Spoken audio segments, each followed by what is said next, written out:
Chuvas acima da média, queimadas, longos períodos de seca. O mercado, por exemplo, já acendeu a luz de alerta e agora busca soluções, busca ações que possam mitigar o impacto de grandes desastres naturais. Por isso, no episódio de hoje, nós vamos falar sobre uma sigla que tem tomado conta do mercado, do mundo corporativo, que é o ESG. Tá? É uma sigla que está mudando o rumo das empresas em 2021 e nós vamos falar mais a fundo o que isso significa. E se você é novo por aqui, eu sou o Kleber Costa Júnior, eu sou gerente global de marketing da MJV, sou o host desse podcast, então se esse é o seu primeiro episódio, se acostume com a minha voz chata, porque vocês vão ouvir muito ainda por aí. E vamos para o episódio, porque o termo ESG, ou ASG em português, né, compreende as esferas ambiental, social e de governança. E é um termo que vem ganhando bastante espaço na estratégia das empresas, né, que já entenderam que é necessário cada vez mais incorporar valores e práticas sustentáveis aos seus negócios. No radar de grandes bancos e seguradoras, por exemplo, né, o fenômeno conhecido como cisne verde tem tomado conta, né, tem alertado para alguns eventos que causariam crises financeiras sistêmicas devido à era das mudanças climáticas. Vou te dar um conselho agora, você que está nos ouvindo, pega o seu café, pega a sua água, porque o papo aqui vai ser muito esclarecedor para vocês que estão nos ouvindo. E para completar, né, para fazer parte desse papo, eu não seria capaz de falar sobre isso sozinho, na verdade eu estou aqui aprender com essas feras que estão aqui comigo. Eu vou apresentar os nossos convidados que estão aqui hoje, representando a MJV, nossa rede de sustentabilidade, e eu soube nos bastidores que ela praticamente vive numa fazenda urbana, né? Tem cachorro, tem galinha, tem peixe, então se vocês ouvirem o galo cantando aí no fundo, não se espantem. Isabel Leite, nossa rede de sustentabilidade, seja muito bem-vinda, obrigado por aceitar o nosso convite, seja bem-vinda, Isabel. É um prazer estar aqui, né, para esse papo, acho que é um assunto muito latente, né, e necessário mesmo que a gente tá nesse momento de mundo e vai ser ótima essa troca aqui hoje. Legal, e para se juntar a nós, ela é head de sustentabilidade de uma empresa líder na produção de tensoativos e especialidades químicas, a Oxiteno. E eu soube nos bastidores que ela adora fazer caminhadas, né? E ela já até atravessou a costa de Portugal, né? De Lisboa até Santiago, né? É verdade isso aí? Conta pra gente, Juliana Silva, Head de Sustentabilidade da Oxiteno. Obrigado por aceitar nosso convite. Seja muito bem-vindo ao nosso papo. Ah, pessoal, é verdade, Kleber, é isso mesmo. Cruzei aí a costa a pé, de Lisboa a Santiago. Pessoal, um prazer estar aqui com todos vocês e poder compartilhar um pouquinho mais aí as minhas experiências e aprendizados sobre o tema. Vamos lá, tô animada para esse nosso bate-papo. Legal, e para completar esse time de peso, ele é gerente de comunicação, marketing e sustentabilidade em uma instituição financeira cooperativa feita de valores, né? O Sicoob. E um passarinho me contou que quando ele era criança, olha que história curiosa, quando ele era criança, ele quase entupiu uma tubulação de esgoto para não sujar o rio que ele pescava com a família. É o Vieira Júnior, gerente de comunicação, marketing e sustentabilidade do Sicoob. Isso é verdade? Seja muito bem-vindo ao nosso papo. Obrigado, Kleber. Eu acho que a minha mãe, nesse momento, deve estar orgulhosa hoje, né? Depois de uns 20 anos de eu ter feito isso. Na época, ela não gostou muito da ideia. Essa história... Falar que a sustentabilidade está na veia, né? Desde novo. Exatamente. Na época, ela não entendia ainda. Eu tinha em torno aí de 5, 6 anos, né? E fiquei revoltado quando a gente chegou para pescar. Um dos meus tios disse, olha, aqui não dá para pescar porque o esgoto cai bem aqui. E aí a gente vai comer um peixe sujo. Aquilo eu me revoltei. A gente subiu alguns metros para o rio para pescar, mas voltei, joguei pau, pedra. A hora que minha mãe viu o que eu estava fazendo, ela brigou muito comigo. Mas eu brinco que hoje eu tô jogando paus e pedras aí em atitudes aí, mais com palavras e tentando conscientizar empresas, pessoas aí de que o mundo precisa de mais carinho. Obrigado pelo convite, é um prazer estar com vocês e aqui representando a Sicoob Cocre, uma das cooperativas de crédito do sistema Sicoob. Muito ansioso pelo nosso bate-papo. Legal, legal. Muito obrigado mais uma vez a todos vocês. E o Brasil, ele detém cerca de 60%, né, da floresta amazônica. E o curioso é que ele registrou em 2020, né, o nosso país, as maiores taxas de desmatamento dos últimos 12 anos, né? O que é bem assustador, né? E além disso, aliado a centenas de outras catástrofes, né? Como incêndio na Austrália, né? Tivemos furacões no Caribe, queimada no Pantanal, né? Os temporais no Sudeste, a seca no Nordeste. Então, tudo isso alerta que, se nada for feito, uma crise financeira possivelmente ainda mais devastadora, né, do que aquela de 2008, pode estar nos esperando logo ali, né? E aí eu já começando o nosso episódio, né, quero ouvir muito da visão de vocês aqui, que se por um lado o ESG, né, podemos falar assim, é uma pauta do momento das organizações, por outro lado, há um consenso de que ainda a gente precisa avançar muito nesse sentido, né? Então, é um termo que, por exemplo, começou a ser muito falado agora. Mas a gente ainda está um pouco atrás de onde a gente quer chegar, né? Eu não sei qual é a visão de vocês relacionada a isso, mas a minha, né, olhando de fora, é que a gente ainda precisa caminhar bastante relacionado a isso. Para vocês, qual é o grande ponto de ruptura, né? Que quando se trata dessas questões climáticas? Onde vocês acham que a gente está em relação ao tema e o que a gente precisa fazer para chegar onde a gente quer chegar? Se é que a gente ainda consegue ver, né, um ponto final nisso, né? Eu, na minha visão, eu ainda acho que ainda está um pouco distante, mas eu queria ouvir um pouquinho de vocês. Vamos lá, Kleber, posso começar aqui.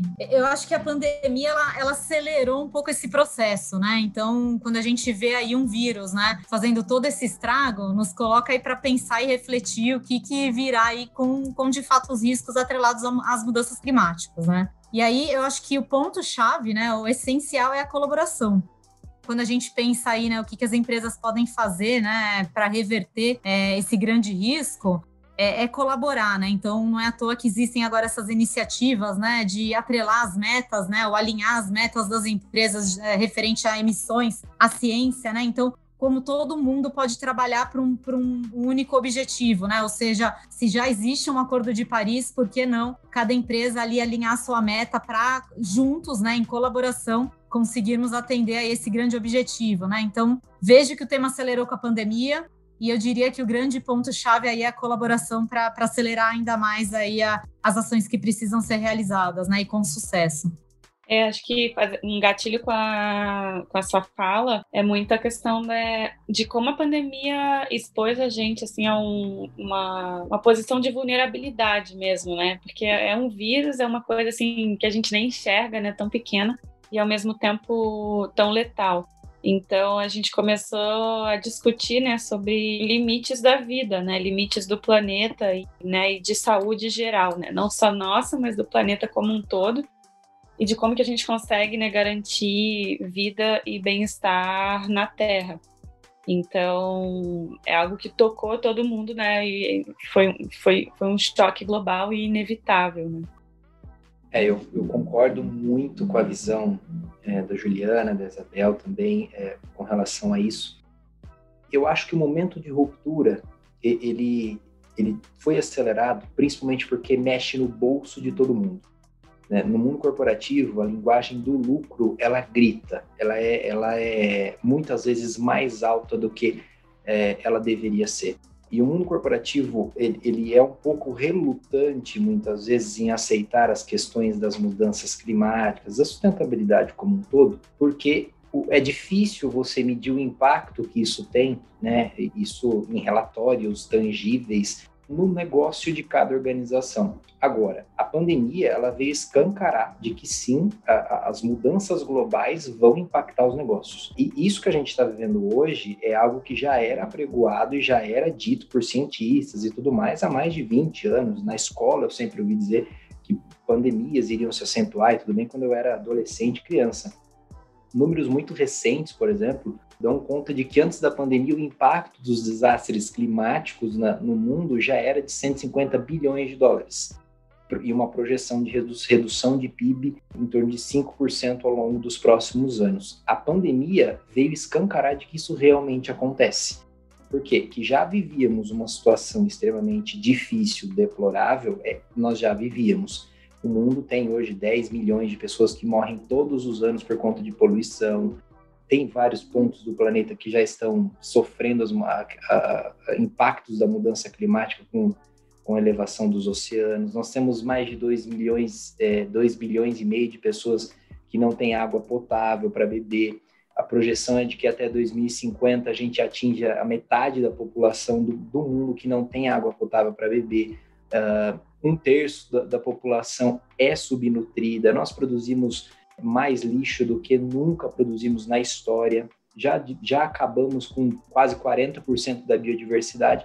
E a conta está chegando em forma de vírus, está chegando em forma de impacto econômico. Nas organizações, a linguagem do impacto econômico, de redução de lucro, é a que faz com que os executivos consigam entender de que é preciso, sim, uma mudança de mentalidade para que a gente possa enfrentar isso enquanto unidade, não só enquanto uma organização ou outra. A gente já tem evoluído muito, tem avançado muito, mas nós só vamos conseguir evoluir enquanto organizações quando os líderes conseguirem perceber de que há uma oportunidade de negócio. Porque no mundo que não tem água, que tem pandemia, que as pessoas estão com fome, qual é o papel e a importância que o meu produto tem? E aí, se eu produzo plástico, pilha, papel, ou se eu sou banco, enfim, não importa. Mas qual é o papel, a importância que o meu produto tem no mundo que não vai ter água? No mundo que vai sofrer com vírus cada vez mais e com mudanças climáticas. Esse é o ponto que as organizações estão começando a acelerar agora por conta da pandemia, porque muitas organizações se viram, olharam para os seus produtos e numa pandemia, onde as pessoas estão dentro de casa sem consumir, qual é a importância que o meu produto tem?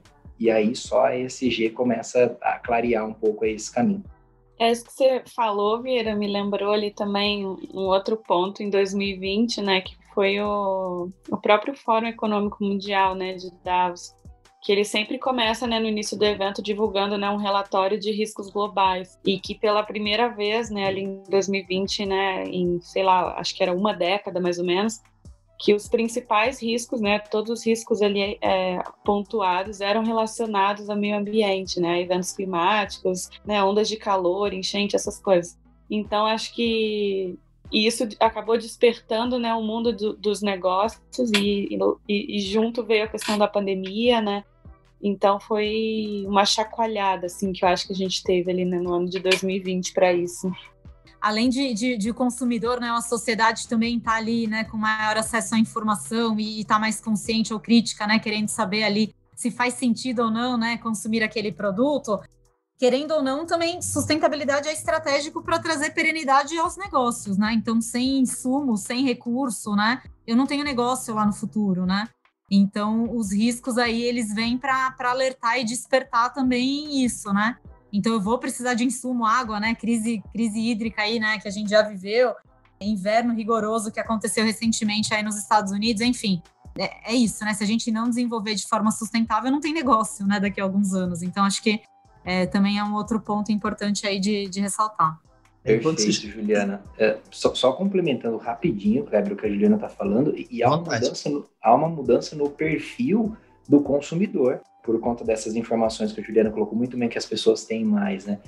Eu me lembro de um estudo recente, eu vou chegar muito próximo dos valores, talvez não tão fiel, mas muito próximo, mas o estudo do Ibope, que dizia que 50% das pessoas hoje deixam de comprar um produto quando descobrem que ele agride o meio ambiente ou as pessoas, e que 70% das pessoas estão dispostas a pagar mais se elas sabem que aquela empresa tem a responsabilidade social, a sustentabilidade como pano de fundo dos seus negócios.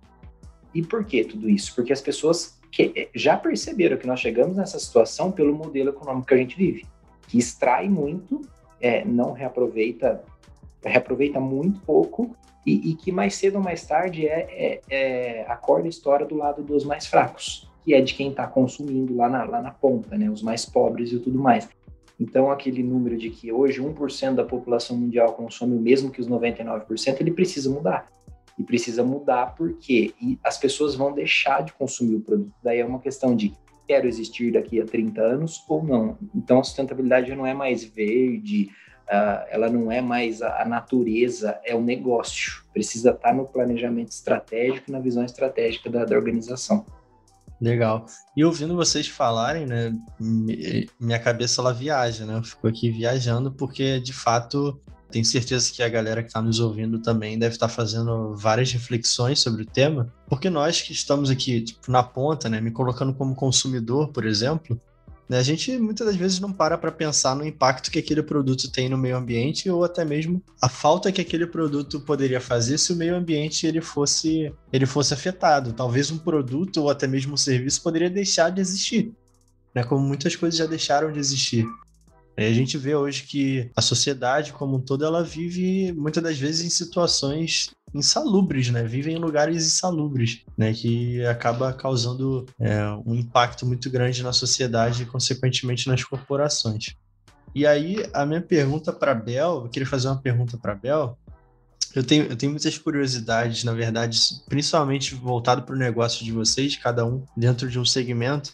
Mas, assim, hoje o crescimento do investimento, né, de empresas sustentáveis, ele tem crescido e, consequentemente, a preocupação em atuarem de uma forma mais, entre aspas, verde, né? Eu queria saber o que a gente precisa entender sobre a diferença entre sustentabilidade, né, como um todo, e o ESG, né, de fato, né, que a gente está falando de qual é a grande diferença entre um e outro, em que ponto que eles convergem, né? Como que a gente pode entender os valores de cada aspecto, né, dessa sigla? Né? O que seriam os valores ambientais, sociais e de governança? Acho que no início da tua fala, aqui na pergunta, você falou muito de como está crescendo, né, o investimento em empresas sustentáveis.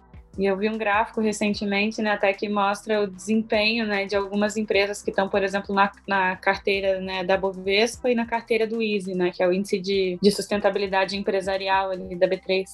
E é muito interessante ver, né, que a análise é ali desde 2016, né, quando o ISE foi criado. E de lá para cá, a evolução, né, e o desempenho das empresas, né, que estão na carteira do ISE está sempre um pouquinho maior assim do que aquelas que estão na Bovespa, especialmente no ano passado, né?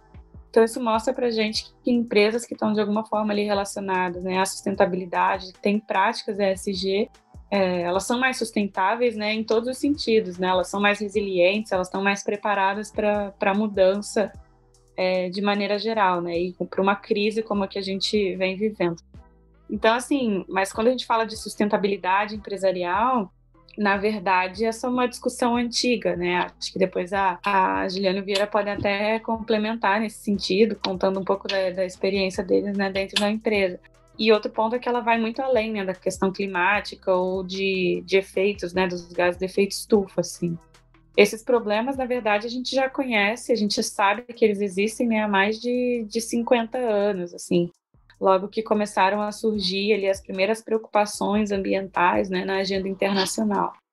E aí esse tema da sustentabilidade empresarial ele foi evoluindo, né, ao longo do tempo. Então, a gente diz que existem algumas fases, né? Então essa primeira fase foi logo que ele surgiu ali, quando também foi definido, né, o famoso Triple Bottom Line, que é aquele tripé social, ambiental e econômico, ali em torno da década de 90. E aí depois veio uma segunda fase que já foi mais marcada, né, pela responsabilidade social corporativa, onde a gente tinha muito forte algumas práticas e cultura de filantropia, né, também dentro das empresas. E isso começou a caminhar como algo ali que estava dentro das organizações, né, mas ainda um pouco apartado do negócio, né, digamos assim. Era uma frente social quase, ou ambiental. E nessa época também foi logo que começaram a surgir ali, né, nos anos 2000, digamos assim, esses índices de sustentabilidade, né, como é o caso do ISE. E aí, mais recentemente, a gente diz que está vivendo a terceira fase, eu tenho até minhas dúvidas já se a gente já não está partindo para uma quarta fase, que é justamente esse movimento da sustentabilidade numa agenda estratégica, que é o que o Vieira comentou, né, de que tem que estar incorporado na estratégia do negócio. Tem que estar alinhado, né, aos Objetivos de Desenvolvimento Sustentável da ONU, que são, né, recentes também, se a gente for ver, né, foram definidos há coisa de 5 anos atrás. Então, o termo ESG, ele nasceu, né, fruto de toda essa evolução. Acho que por isso que é importante, né, entender esse histórico, porque ele foi cunhado ali pelo mercado financeiro justamente para abordar, né, essa mudança de mindset que é necessária, né, para adotar essas práticas de sustentabilidade, mas com um olhar estratégico mesmo. Então, é como se ele lançasse, né, uma ideia de regeneração, digamos assim, né? Então, e o que é interessante, né, quando a gente olha para a sigla E, né, o A de ambiental, S de social e G de governança, é que ela garante justamente essa visão sistêmica e holística, né, tanto interna quanto externa, né, da empresa com relação à sustentabilidade.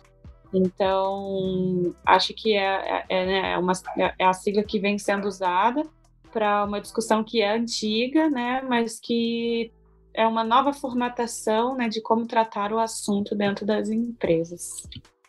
Beleza. Se vocês quiserem comentar, também fiquem à vontade, tá? A pergunta ela foi para a Bel, mas fiquem à vontade para complementar se acharem necessário.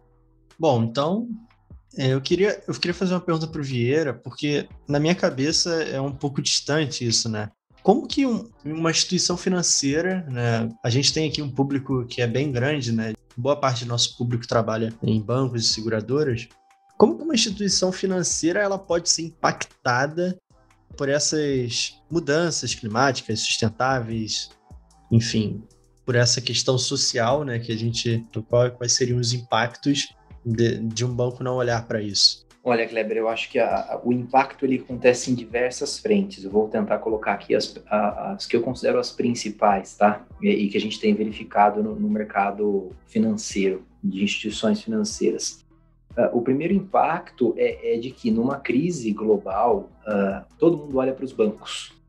Os bancos parece que nunca passam por crise, em qualquer situação eles estão sempre lucrando. Essa é a imagem de que a população tem em geral.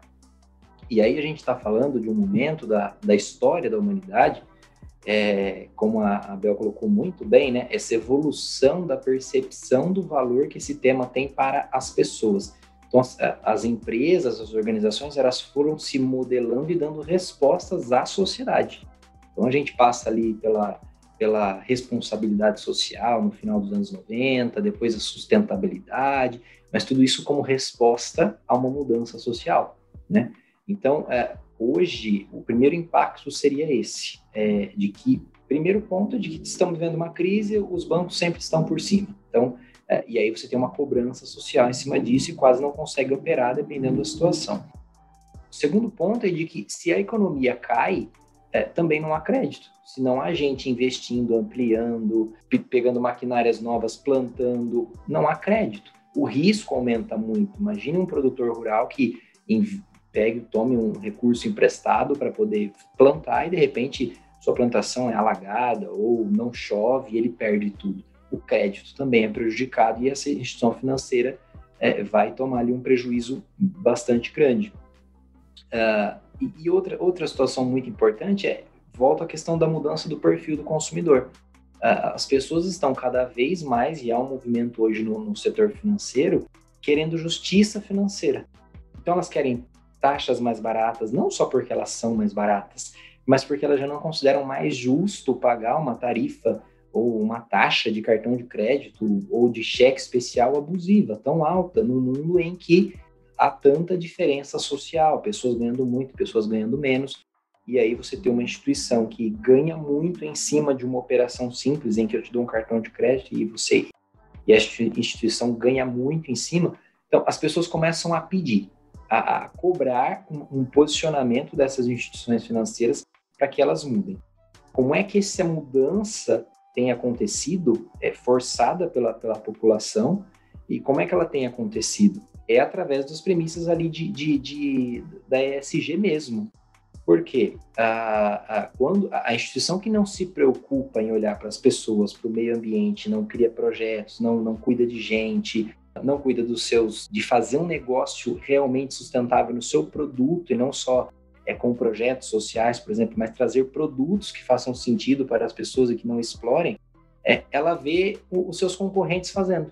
Então aí nós temos o surgimento e o crescimento de bancos digitais com taxas muito, muito mais atrativas, muito menos exploratórias do que a maior parte, e principalmente, daí já falando de cooperativas de crédito, que é onde eu estou atuando, e vejo muito mais essa questão da justiça financeira. Tem todos os produtos financeiros que um banco tem todos os serviços financeiros que um banco tem, mas com uma diferença. Propósito na raiz do negócio, que é você não precisar do lucro, você compartilhar resultados. Numa cooperativa, quando você abre conta, você faz parte e o que ela, entre aspas, lucrar no final do exercício, quando fecha o balanço, sobrou 100 milhões de reais, esse é o lucro. Não, esse lucro é dividido entre todos. Dá para todos os negócios fazerem isso? Não, mas essa é uma tendência que acredito para os próximos anos no Brasil e no mundo. É isso que o mundo precisa, compartilhar mais resultados, compartilhar mais desafios. E o próprio Banco Central já colocou como meta para que as operações de crédito no Brasil nos próximos anos cheguem a 25%. Hoje é em torno aí de 5% a participação de cooperativas no Brasil. Então, o próprio Banco Central, né, isso já vem do governo mesmo, querendo que as cooperativas ganhem mais espaço, porque entende que a desigualdade no país e aí no mundo também ela vai passar pelo compartilhamento, e daí só esses novos negócios podem dar essas respostas. Entendi. Interessante essa questão que você relatou do lucro. Isso para mim é uma coisa que nem passava pela minha cabeça. Muito, muito interessante. Bom, olhando agora para a Oxiteno, né? Eu imagino que sustentabilidade, né?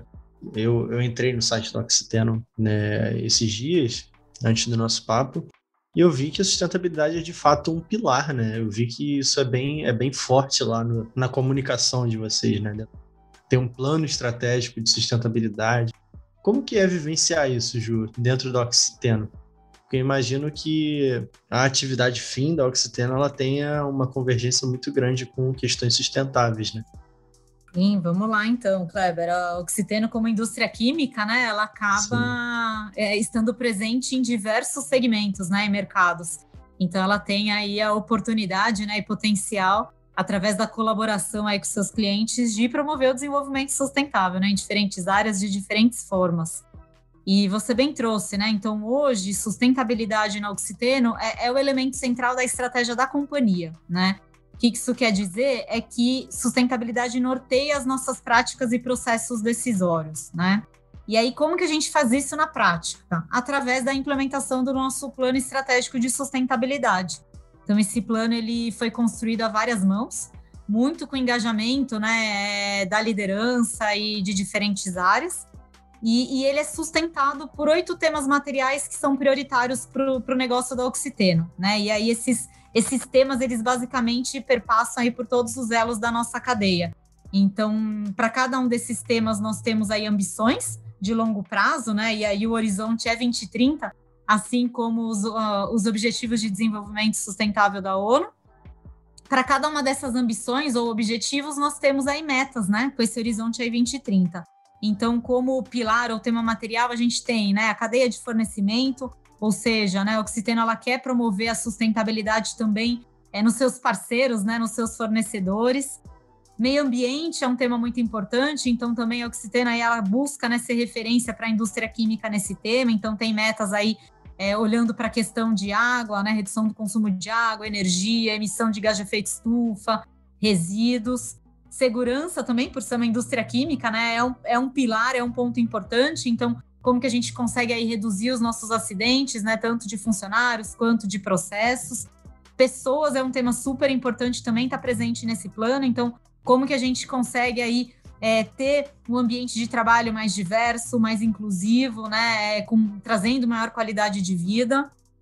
A parte de ética, transparência e integridade, né? Então também é um pilar, também é um tema muito importante aí que perpassa e que permeia aí todas as nossas atividades. Desenvolver soluções mais sustentáveis, né? Então, como que a gente pode aí seguir e criar, inovar e trazer um portfólio cada vez mais sustentável, né? Então, que, como eu disse, né, que ajude aí todos os outros mercados a também atenderem os seus compromissos em sustentabilidade e gerar valor aí para a sociedade, e a gente ofertar esse produto aí de uma forma mais segura possível para o seu uso, né? Então, são aí alguns temas que estão presentes no nosso plano estratégico. E um ponto super importante, né, além de ter o plano e implementar esse plano, como eu disse, é o envolvimento de diferentes áreas, né, e ter essa ownership, né, então ter aí esse sentimento de dono, né, e ter aí a participação de todo mundo. Então, a área de sustentabilidade é um grande PMO aí desse projeto, né, é quem facilita tudo isso acontecer no dia a dia, mas quem faz de fato acontecer são todas as áreas, são todas, né, as pessoas. todos os colaboradores e muito aí importante o engajamento e envolvimento da alta liderança, né? Então, uma liderança que tem metas aí metas individuais, né, atreladas ao tema, faz toda a diferença, e a gente tem isso aí também na Oxiteno. Entendi. Então, a gente pode dizer que as empresas, né, as organizações, elas precisam de fato caminhar de mãos dadas, né? Porque senão, no final das contas, todo mundo vai sair perdendo, né? Não só a empresa que não olhou para isso, né? Hoje a população mundial é de 7,8, talvez, mais ou menos, bilhões, né? E a previsão que em 2030 seremos mais de 8 bilhões, então teremos mais pessoas dentro do planeta Terra, e essa situação ela só vai se alastrando, né? Então, acredito que a gente precisa, de fato, dar as mãos, né? Colaboração é a palavra-chave, né? E, Ju, eu fiquei curiosa para entender como foi esse processo, assim, né? Você falou que hoje no Oxiteno existe, né, o planejamento estratégico de sustentabilidade. A gente sabe que, né, para chegar nesse ponto, as empresas precisam passar por uma transformação cultural, né, muito grande. Queria saber como que foi esse desafio, assim, né, para vocês, como que vocês lidam com isso, né, e há quanto tempo que isso vem sendo trabalhado. Eu diria que a palavra é a cocriação, né? Então, a gente contou aí com o apoio de todo mundo para criar esse plano estratégico de sustentabilidade, né? Assim, ou pelo menos representantes aí de todas as áreas, né?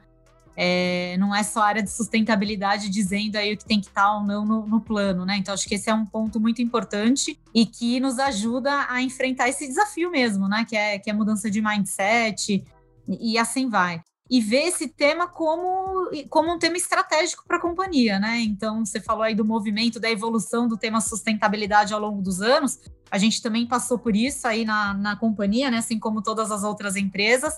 E eu diria que aí nos últimos anos, né, a gente conseguiu consolidar isso e trazer, então, o tema de fato como um tema presente na estratégia da Oxiteno, né? Então, foi um movimento aí que acompanhou essa evolução do próprio tema sustentabilidade, né? Eu perguntei porque eu vejo que vocês estão bem à frente e a gente vê no mercado hoje empresas em diferentes níveis, né, com relação ao tema, assim, as que estão descobrindo, as que ainda estão ali patinando um pouco, né, para definir as prioridades, ou aquelas que ainda tem o desafio, né, de beleza, já defini minhas prioridades, e agora o que eu faço? E é uma jornada mesmo, né? Sim, a gente diz na Oxiteno que a gente está no início ainda dessa jornada, e você falou um ponto que é super importante, que é a questão da colaboração, né? No fim é isso, né? Cada um está no estágio diferente, mas todo mundo, no fim das contas, está conectado de certa forma aí nas suas cadeias, né? Então, como que um cliente puxa ali o seu fornecedor e assim vai, né? Vai cascateando em toda a cadeia, e aí todo mundo consegue influenciar positivamente aí todos esses players, né? Então, a gente tem visto aí isso acontecer de forma crescente. Um vai contaminando positivamente o outro aí na sua cadeia de valor, né? Então, é uma jornada que está no início, mas que não tem fim, né? Bacana, obrigada.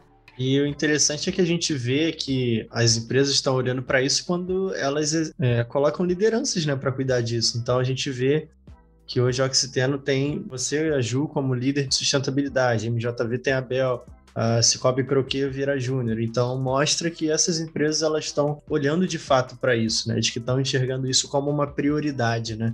Já é um grande passo para que a gente siga adiante, né? E imagino que dentro disso, né, a gente deva lidar com muitos desafios, né? Eu queria saber até de vocês quais são os maiores desafios que vocês enfrentam para que as empresas de vocês sejam cada vez mais sustentáveis. Eu imagino que eles não devem ser poucos, né? Você falou, Kleber, da questão do profissional, né, de sustentabilidade. Eu até ia complementar, mas agora você me deu gancho aqui para eu trazer o grande desafio, e que eu acho que é ponto crucial, né, e chave. É a governança desse tema, né, dentro da companhia. Então, deixar claro, né, acho que por mais que tenham aí agora, né, esses profissionais para poder facilitar, né, e fazer isso acontecer, o tema tem que estar presente em tudo, né, em todas as áreas, em todos os processos. E aí é bem importante, né, uma vez que se define aí um plano estratégico, né, uma estratégia de sustentabilidade, ter esse desenho dessa governança, né? Ou seja, como que você faz todo mundo estar envolvido com o tema e mudar esse mindset aí, né, e trazer isso para a cultura da companhia, para que todo mundo mantenha esse plano vivo, né, e todo mundo seja responsável para fazer esse plano acontecer. Então, por exemplo, aqui na Oxiteno que a gente entendeu que seria bem importante para cada um desses pilares do plano estratégico ter um head, né, para tocar esse tema na companhia, né, nos ajudar a monitorar, não ficar só na mão da sustentabilidade. É um desafio, né, você engajar todo mundo entender, né, que é um tema aí de todos. E aí uma forma, né, que a gente entendeu que seria assim uma fórmula de maior sucesso é de fato envolver todo mundo, né? Então trazer todo mundo ali para a mesa e compartilhar essas responsabilidades. Então tem funcionado bastante assim esse modelo de governança, só compartilhando, né? E um outro ponto também só para aproveitar é a dificuldade de mensurar, né, a sustentabilidade, né? Os avanços, definir bons KPIs. Então é outro ponto aí que a gente enfrenta diariamente, né? Como que a gente mostra evolução, como que a gente acompanha, né, essa evolução e torna isso tangível, né? Algo que às vezes é até um pouco abstrato. Isso era até uma dúvida que eu tinha mesmo, até tocar nesse ponto, porque tipo, eu como gerente de marketing, eu tenho meus KPIs muito bem definidos, né? Mas como é que você mede esse avanço, né? Esse é um desafio complementando, que acho que toda empresa que aposta na sustentabilidade acaba enfrentando, e aí eu acho que é por isso que entra a importância, Kleber, da figura do líder, do CEO ou do presidente do conselho de administração, do próprio conselho e tudo mais, porque é ali que vai morar talvez até o sucesso da estratégia de sustentabilidade e a existência dessa preocupação na organização ou não. Aqui na COCREA a gente tem um conselho de administração que incentiva muito e que exigiu a implantação desses conceitos nos últimos anos aqui na nossa cooperativa. Um CEO também que é engajado e é um líder nato nessas questões.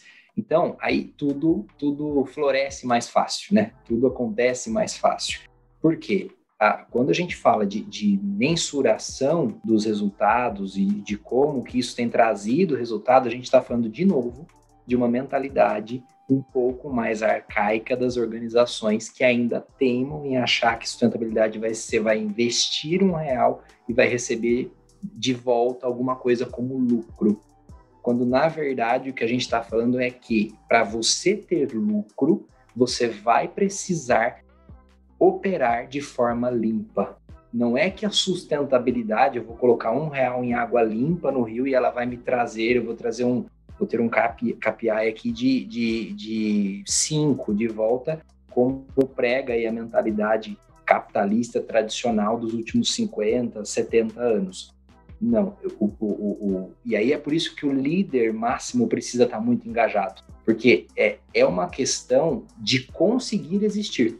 Então, sim, no primeiro momento, é investimento para que você possa existir. Então, qual que é a melhor taxa de retorno que uma empresa pode ter do investimento em sustentabilidade, ESG?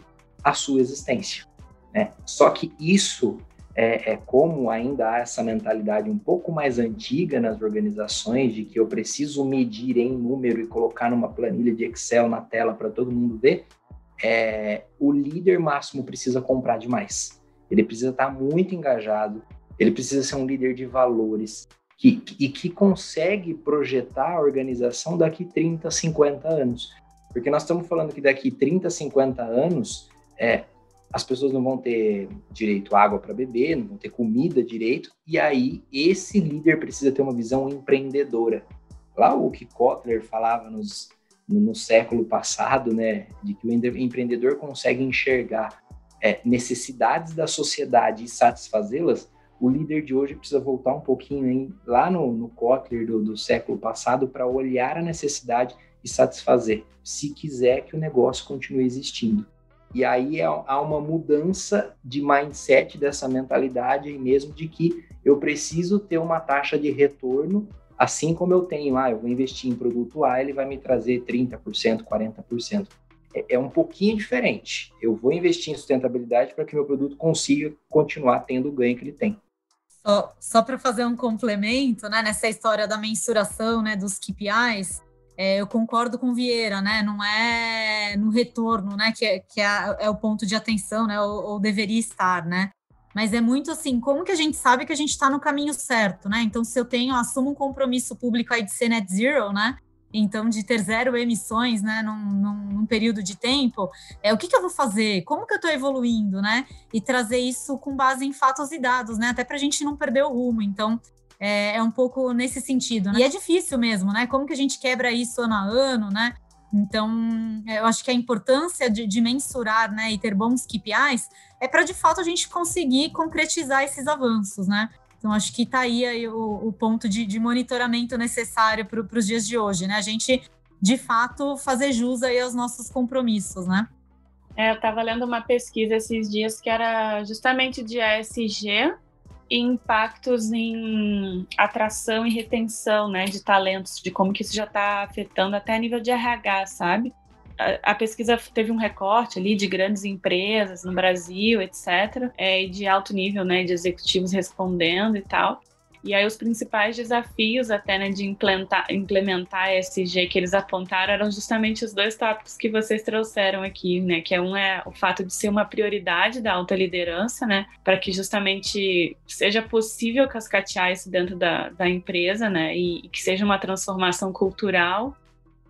E o outro ponto era justamente avaliar e mensurar.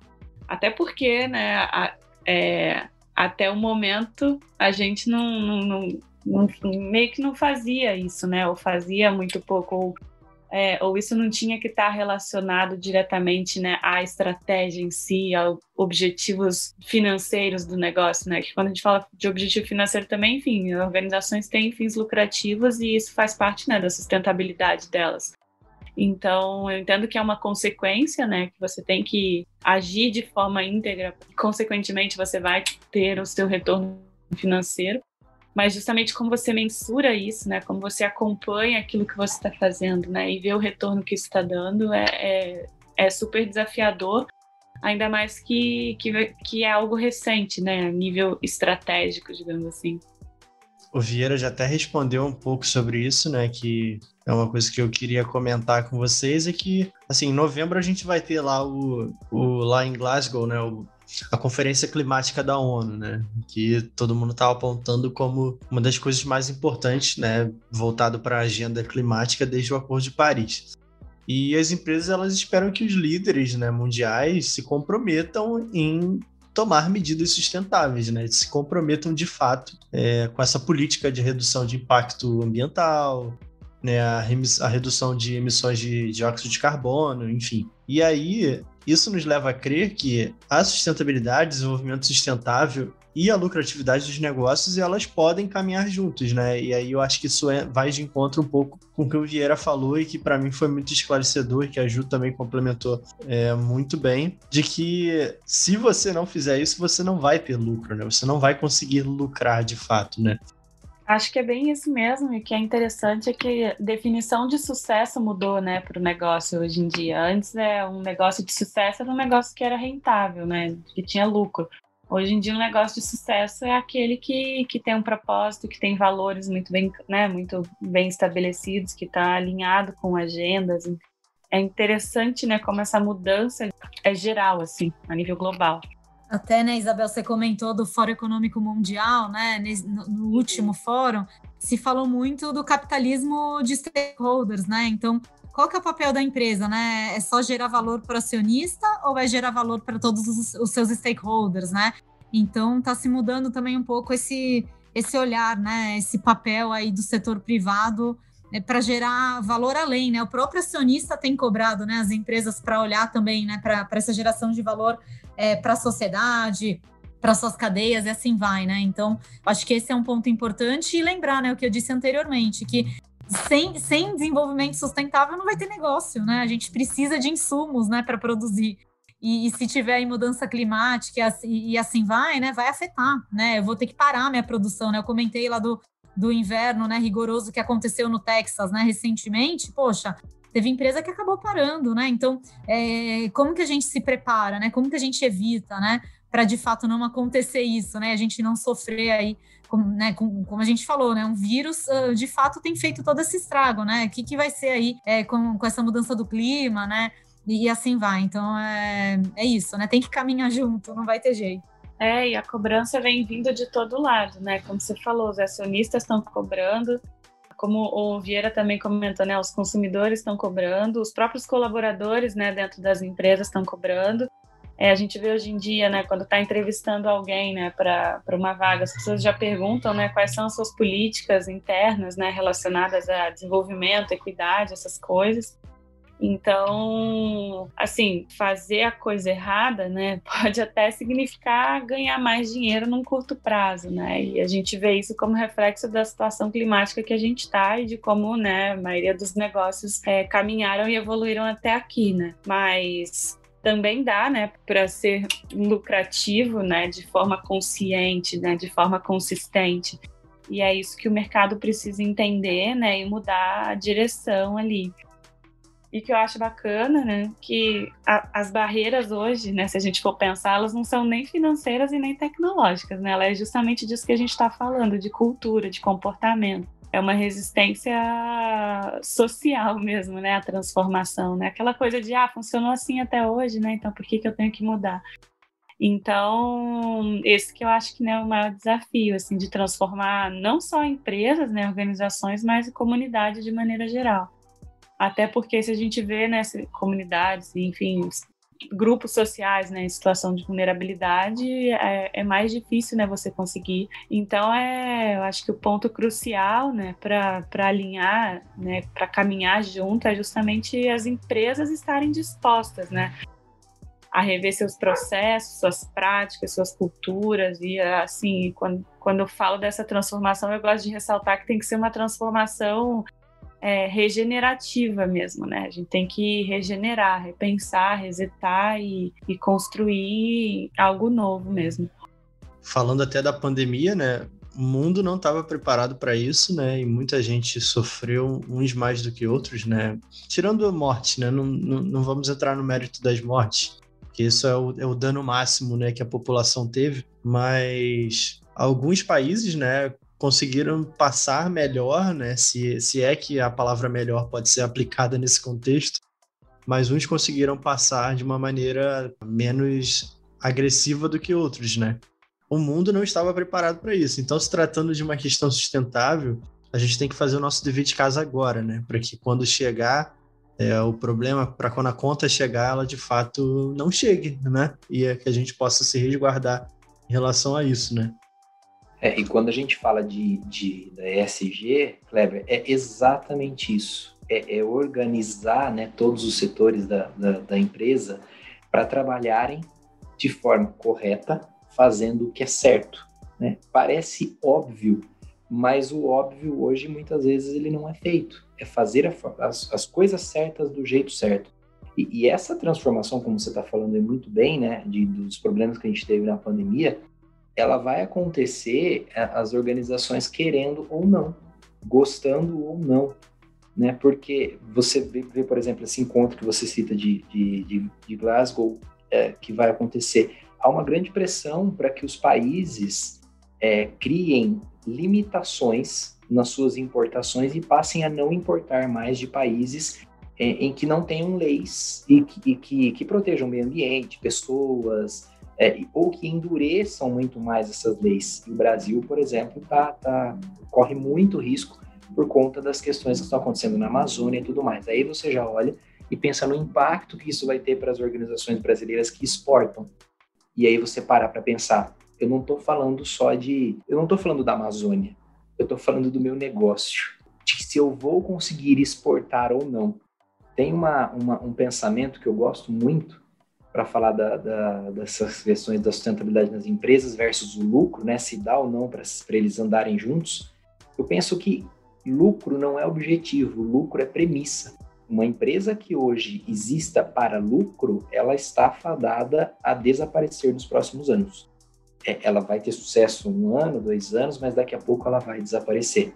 Por quê? O lucro tem que ser a premissa, mas por que é que ela vai existir num mundo onde nós vamos ter cada vez mais crises como a que a gente está vivendo? Na pandemia, as empresas que apostam na ESG, por exemplo, tiveram um impacto 30% menor, de acordo com várias consultorias de pesquisa. Harvard fez um estudo, estou me lembrando aqui, entre 1990 e 2010, e mostrou que em tempos de crise, como aquela da bolha de 2008, empresas que apostavam na sustentabilidade sofreram 50% menos os danos da crise. Não é lucro pelo lucro. Lucro é premissa, a empresa precisa ter lucro. Mas o porquê eu existo? O meu produto ele é comprado não pelo produto, mas não é mais o que eu vendo, mas o porquê eu vendo. Por que eu faço aquilo? É só isso que vai justificar a existência de uma empresa, de um negócio, de uma organização, num mundo onde as coisas vão ficar meio que de pernas para o ar, né? E todo mundo lutando por recursos, todo mundo lutando por água, por ar, todo mundo lutando por um pedacinho de terra onde chova com frequência, ou enfim. É um mundo que parece ser cheio de caos, mas nós colocamos o mundo nessa situação e nós temos totais condições de tirar o mundo dessa situação, principalmente as organizações. É isso, o recado está dado aí para vocês, nossos ouvintes. A gente está caminhando já para o final, né? Eu sei que a gente poderia ficar aqui por horas e horas discorrendo sobre o tema, mas a gente precisa cumprir o nosso tempo aqui com vocês. Então, para a gente finalizar, né, chegou a hora do nosso quadro Doses de Inovação. E o Doses de Inovação, eu sempre peço para os nossos convidados darem alguma dica de algum livro, filme, série, artigo que vocês gostem e indiquem para que os nossos ouvintes possam entender e refletir sobre o tema aqui que a gente está discorrendo. Tenho certeza que os nossos ouvintes vão ficar muito felizes.